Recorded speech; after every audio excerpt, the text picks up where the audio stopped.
Los Angeles, early 1970s. A Tuesday morning that felt like any other summer morning in the city, hot, bright, and moving forward without pause. Outside, traffic flowed through Grand Avenue like it always did. Cars, buses, people heading somewhere. Unaware that inside one building, something unforgettable was about to happen. The Olympic Auditorium was already filling up, not with casual spectators, but with serious martial artists, fighters, coaches, people who understood technique and came to witness it, not just watch it. There was a certain energy in the air, focused, quiet, expectant, because this wasn't entertainment. This was real. And somewhere in that crowd, sitting without drawing attention, was a man who had no intention of stepping into the spotlight, Bruce Lee. He wasn't there to compete. He wasn't there to perform. He was just watching. But across the same room, another presence had arrived. Young, powerful, confident. A man who had spent years building strength, skill, and a belief that he could handle anyone standing in front of him. Steven Seagal. What started as a simple demonstration slowly turned into something else, a conversation, a challenge, a moment that no one in that room had planned, and in less than a few seconds, the entire atmosphere inside that auditorium would change, because sometimes it only takes one moment to reveal the difference between confidence and mastery. By 10 o'clock in the morning, the Olympic Auditorium was nearly 3/4 full. The kind of crowd it held that day was different from the usual noise of sporting events. This wasn't a loud, restless audience waiting to be entertained. These were practitioners, fighters, coaches, people who understood what they were watching, and more importantly, what they were not watching. The air inside the building carried a familiar weight, a mixture of old wood that had absorbed decades of impact, industrial cleaning fluids, and something harder to define: the quiet, electricity of a room filled with focused attention, the kind of energy that doesn't shout but hums beneath the surface. Rows of spectators sat with an unusual stillness, some in suits, some in training uniforms, all sharing the same unspoken language of discipline. Conversations were low, eyes were sharp. Every movement on the floor was being observed, analyzed, judged without words. Because this wasn't just a tournament, it was a place where technique was measured. The morning divisions had already begun. Younger competitors stepped onto the floor one by one, performing their kata with precision, but also with hesitation. Their movements were correct, technically sound, but not yet fully lived in. There was still a gap between knowing what to do and becoming it. Judges scribbled notes. Coaches called out small corrections from the sidelines. The rhythm of the event moved forward with quiet efficiency. One division ending, another beginning. No wasted time, no unnecessary noise. And with each passing round, the level of intensity rose. Not dramatically, but steadily. Because everyone in that room knew that the real displays of skill would come later. But even now, people were watching closely, not for perfection, but for truth, for the moments where technique stopped being mechanical and became instinct. Above it all, the industrial lights cast a steady glow across the floor. No spotlight, no theatrics, just clarity. And outside, beyond the walls of the auditorium, Los Angeles continued as it always did. Traffic moved. Voices blended into the city's constant motion. The world carried on, unaware that inside this building, something subtle was building. Something quiet, something that hadn't revealed itself yet. But the atmosphere inside was shifting, slowly, almost imperceptibly, like the calm before something no one had planned, but everyone would remember. Bruce Lee had arrived without announcement, no attention drawn, no crowd gathering, no shift in energy to mark his presence. He entered the Olympic Auditorium the same way he entered most places, quietly, efficiently, without wasting a single movement. Dressed in a dark jacket and simple trousers, he didn't look like someone who had come to perform. He looked like someone who had come to observe. He moved through the entrance with a kind of controlled ease that was difficult to define. Not slow, not fast, but exact. Every step carrying only what it needed, nothing more. He found a seat in the third row near the center aisle. And then, he sat down. No stretching, no scanning the room, no attempt to be seen. He simply became still. Not the stillness of someone resting, but the stillness of someone fully present. The kind of stillness that doesn't remove you from the moment. It places you deeper inside it. At first, no one noticed him. To most people, he was just another man in the crowd, lean, quiet, unremarkable at a distance. And in a room filled with martial artists, there was no shortage of people worth watching.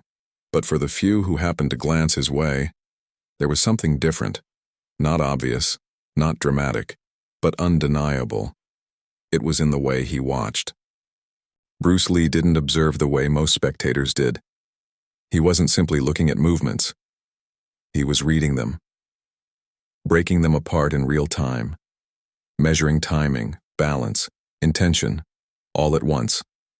Every strike, every stance, every shift of weight. To him, it wasn't a performance, it was information, and he absorbed it completely. He didn't take notes, he didn't need to. Years of relentless training had built something deeper than memory, an instinct for movement, the kind that stored what it saw, and compared it instantly to everything it already knew. Around him, the tournament continued. Competitors moved, judges wrote, coaches spoke. But Bruce Lee remained exactly where he was, still, focused, present, as if he wasn't just watching what was happening on the floor, but waiting for something worth seeing. It was just after 11 when the energy in the room shifted, not suddenly, but noticeably. The kind of shift that doesn't come from noise, but from presence. Steven Seagal had stepped onto the auditorium floor, 20 years old. Tall, strikingly tall, standing at 6'4", with a solid, powerful frame that made him difficult to ignore even in a crowded space. He wore a white jai, tied with a black belt, moving with the ease of someone who had spent years inside his body and understood exactly what it could do. He wasn't alone. 2 training partners followed close behind him, both experienced, both capable, and both clearly smaller than he was. It created a visual contrast that only amplified his presence, and people noticed. Not because he demanded attention, but because he naturally held it. There was a confidence in the way he walked, not forced, not exaggerated, just expected. The kind of confidence that comes from years of repetition, from training sessions that end in dominance, from a pattern of success that hasn't yet been interrupted. His movements carried that belief. Every step relaxed but grounded, every glance steady, his posture open, unguarded, the posture of someone who had never needed to question whether he belonged in a room like this. Because in his experience, he always did. The announcement came shortly after, an Aikido demonstration, not a competition, but an exhibition. For many in the audience, it was unfamiliar territory. Aikido wasn't widely understood in Los Angeles at the time, especially compared to more direct striking styles. That alone was enough to draw interest. Practitioners leaned forward slightly. Coaches folded their arms, eyes sharpened, because even unfamiliar systems reveal something, and what followed was real. Seagal and his partners began moving across the floor with fluid coordination. The techniques were clean, structured, controlled. Grabs were met with redirection. Force was received, then turned. Bodies moved in arcs instead of collisions. It was the philosophy of Aikido made visible, the idea that power doesn't always meet power head-on. It can be guided, redirected, dissolved, and Seagal executed it well, very well. His timing was sharp, his balance stable, his control precise. Each movement flowed into the next with a kind of continuity that only comes from years of disciplined training. There was no hesitation in what he did, no second guessing.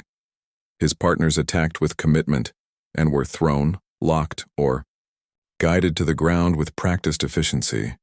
They fell cleanly, rolled smoothly, recovered instantly. The rhythm built. Faster now, more confident. At one point, he lifted one of his partners completely off the ground with a single controlled motion, drawing a visible reaction from the crowd. Not loud, but real.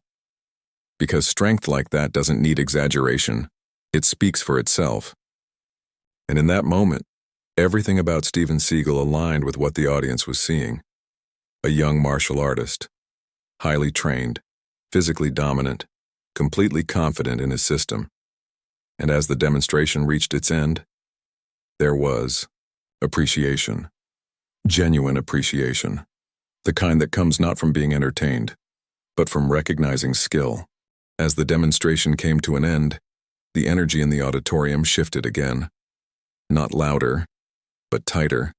The kind of attention that gathers around a moment without being asked to. Seagal stepped back from the floor, his breathing steady, his posture unchanged. A few coaches and practitioners moved closer, offering quiet words of appreciation. Nods, short exchanges. The language of people who recognize skill without needing to exaggerate it. He received it easily. Not arrogantly, but comfortably. As if this was familiar territory. As if this was how things usually went. Behind him, his two training partners adjusted their GI and spoke briefly between themselves. Then one of them leaned in closer and said something quietly to Seagal, something that shifted his focus. Seagal turned. His eyes moved past the white edge of the floor, toward the bleachers, toward the third row, toward Bruce Lee. For a moment he didn't move. He just looked. The expression on his face changed slightly, not dramatically, but enough to suggest recognition, or at least curiosity.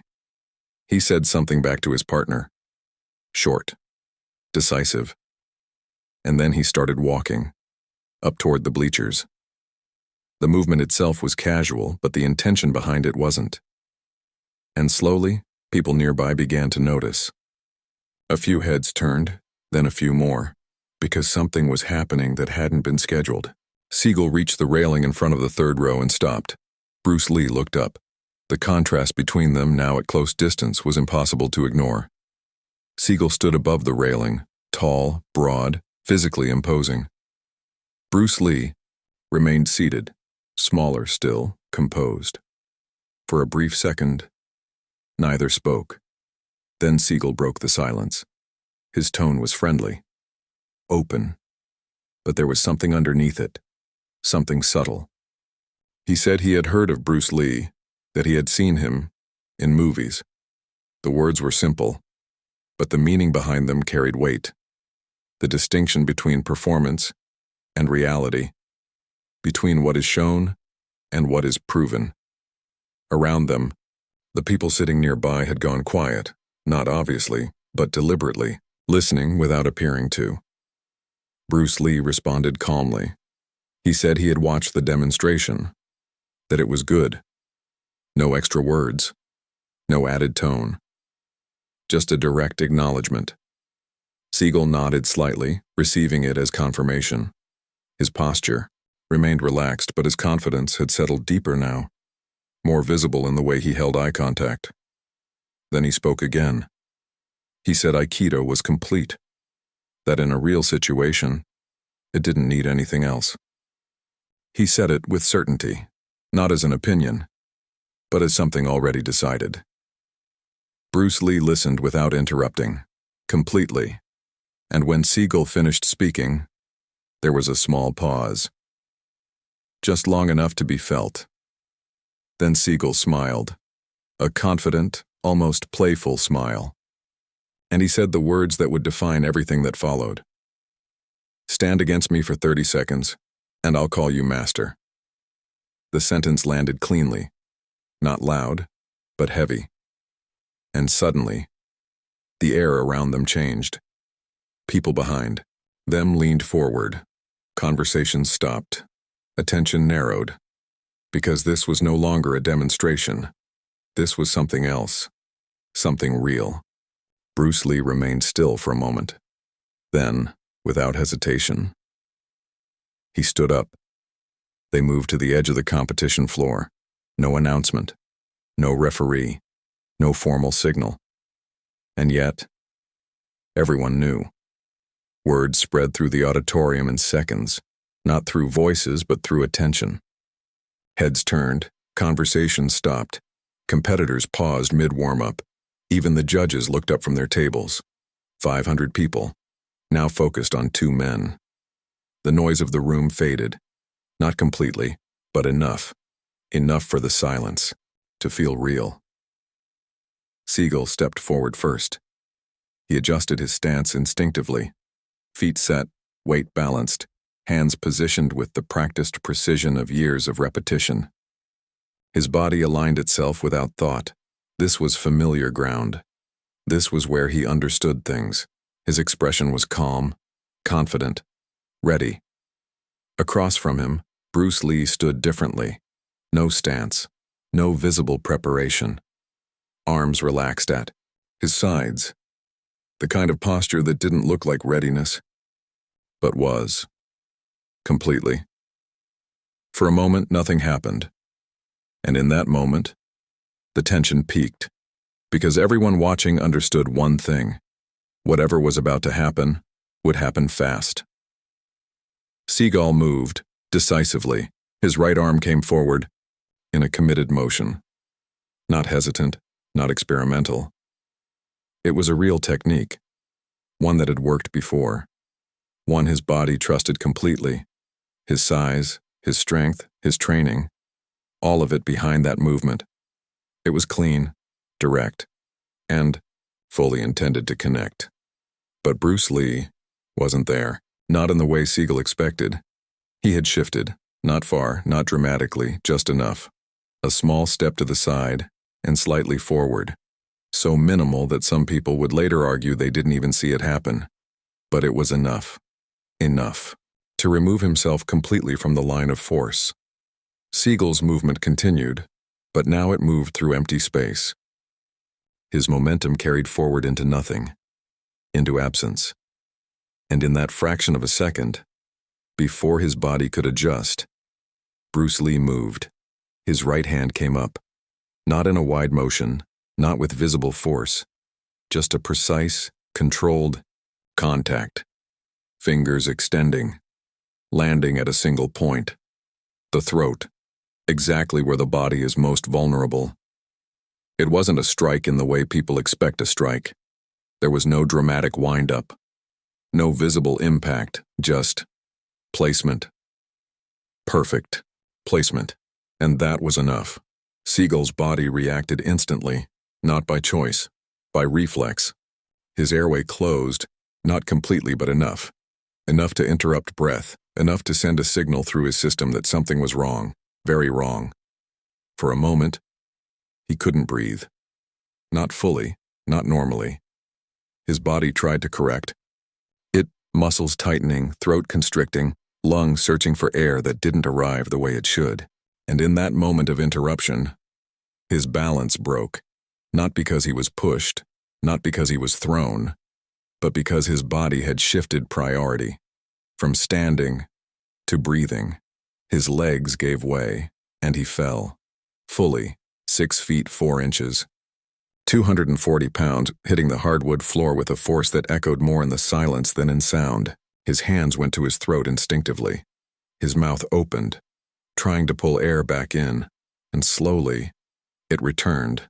One breath, then another, each one sharper than the last, the body recovering what it had lost. Around him, no one moved. No one spoke. The entire auditorium, frozen. Because what they had just seen didn't feel like a fight. It felt like something else. Something faster than reaction. Something smaller than motion. Something final.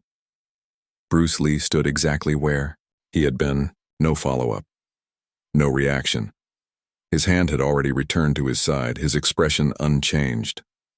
Calm. Still. As if nothing unusual had just happened. As if this was simply the correct response. to the moment that had been given. For 4 full seconds, no one in the Olympic auditorium made a sound. Not a whisper, not a movement, not even the usual shifting of feet against wood. 500 people, fighters, coaches, practitioners, all held in the same moment of silence. Because what they had just witnessed didn't fit neatly into anything they were used to seeing. It wasn't a knockout. It wasn't a throw. It wasn't a submission. And yet, it was all of those things at once. A complete ending, delivered in less than a second. The kind of ending that arrives before the mind has time to process the beginning. On the floor, Steven Seagal drew in another breath. Then another. Each one deeper now. More controlled. The body correcting itself, restoring rhythm, returning to normal function, but not without leaving something behind. Because experiences like that don't pass cleanly. They stay, not as pain, but as understanding. He rolled slightly to his side, then pushed himself up onto one knee. His hand still hovered near his throat, not gripping it anymore but aware of it. Aware of what had just happened there. Aware of how quickly everything had changed. He took one more breath, steady this time, then he stood, slowly, fully upright again. The difference now was not physical. It was something else. Something quieter. Something deeper. He looked at Bruce Lee. Not the way he had looked at him before. Not from above. Not with curiosity. And not with the easy confidence he had carried just minutes earlier. This look was different. Direct. Clear. Undistracted by assumption. The look of someone who had just crossed a line they didn't know existed, and understood exactly where they stood on the other side of it. For a moment, neither of them spoke. The space between them was no longer tense. It was settled. Finished. Then Seagal said it. "You are a master." Not as part of a challenge, not as a performance, but as a statement. Flat, honest, undeniable. The kind of words that don't need emphasis because they come from certainty. Bruce Lee looked at him for a brief second, then he nodded. Once. No speech, no explanation, no extension of the moment beyond what it needed to be. Because for him, it was already complete. He turned, walked back toward the bleachers, reached his seat, picked up his jacket, put it on. Each movement carrying the same economy with which he had entered the building hours earlier. Unchanged, unaffected, as if the moment that had just reshaped the atmosphere of the entire room had not altered him at all. And then he walked toward the exit. People moved without being asked, making space, not out of fear, but out of recognition. Because now, they saw him. Not as a spectator, but as something else entirely. The door opened. He stepped through. And just like that, he was gone. Outside, Los Angeles continued. Traffic still moving, voices still blending into the city's constant rhythm. The same Tuesday morning, unchanged. Because the world doesn't pause for moments like this, even when the people inside them do. Back on the competition floor, Seagal stood where he was. His 2 training partners approached quietly. They didn't ask questions. They didn't offer explanations. There was nothing to explain. Some lessons don't need words. He looked down briefly at the spot where he had fallen, the exact place where 7 seconds had rewritten something fundamental, not taken anything away, but adjusted everything. The confidence he had walked in with was still there. The training was still there. The strength, still there. But now, there was context, perspective, a clear understanding that ability exists on levels, and that there is always another level beyond the one you know. The tournament organizer approached him, asking if he was all right. Seagal nodded. Yes, and he meant it. Physically, he was fine. But something had shifted. Something important, and as the afternoon divisions prepared to begin, as they Noise of the auditorium slowly returned. As movement replaced stillness, one thing remained with him. Not fear, not doubt, but awareness. The kind that stays with you long after the moment has passed. The kind that sharpens everything that comes after. Because sometimes, it doesn't take a long fight to change a person. Sometimes, it only takes a few seconds. A single moment, a single breath. That doesn't come when you expect it to show you exactly where you stand, and how far there still is to go.